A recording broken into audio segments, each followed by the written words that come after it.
Alors, je vais vous expliquer. J'ai récupéré, alors c'est écrit en anglais, mais j'ai récupéré de la base Enipedia qui donne des informations sur des centrales, notamment les centrales nucléaires.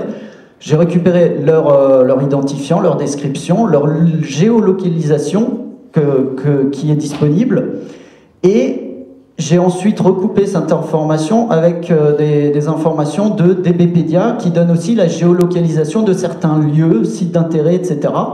Et comme ils utilisent une ontologie commune, chacun décrit avec la latitude et la longitude la géoposition, j'ai pu comparer ces positions et donc afficher pour chacune, alors je descends un peu, pour chacune de ces centrales nucléaires, des lieux qui se trouvent à proximité, à moins de 5 km. Et j'ai aussi calculé la distance.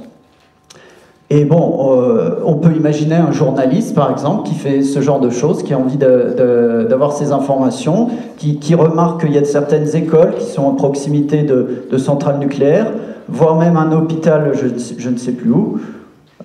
Si je cherche hospital, voilà, il y a un hôpital à proximité.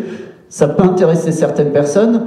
Et on remarque, on peut comprendre que réussir à faire ça en allant chercher dans des documents l'information, ça prendrait un temps fou.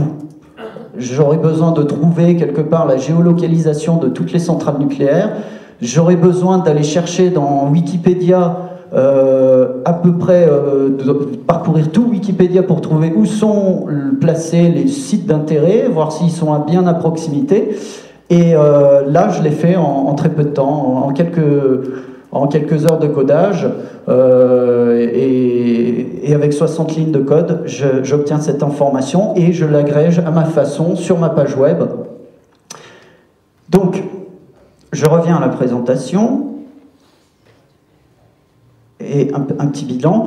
Donc, je pense qu'on l'a compris ici, le développement durable a besoin de diffuser l'information et de transparence et aussi de responsabilisation. Donc avec ces technologies, on a une manière de vraiment diffuser l'information et de la rendre vraiment transparente puisque c'est la donnée brute qui est accessible. Elle est interconnectée, donc il n'est pas nécessaire qu'un seul acteur détienne l'information et la diffuse. Il peut y avoir de nombreux sites qui s'interconnectent. Et puis, il y a une sorte de responsabilisation dans le sens où chacun s'approprie la donnée et en fait ce qu'il veut.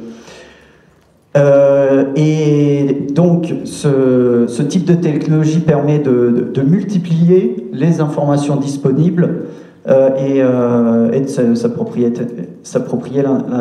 l'information. Et alors, comme je l'ai montré, il y a déjà beaucoup de choses qui existent dans ce domaine. Mais ce qu'on remarque, c'est que la francophonie est assez peu présente.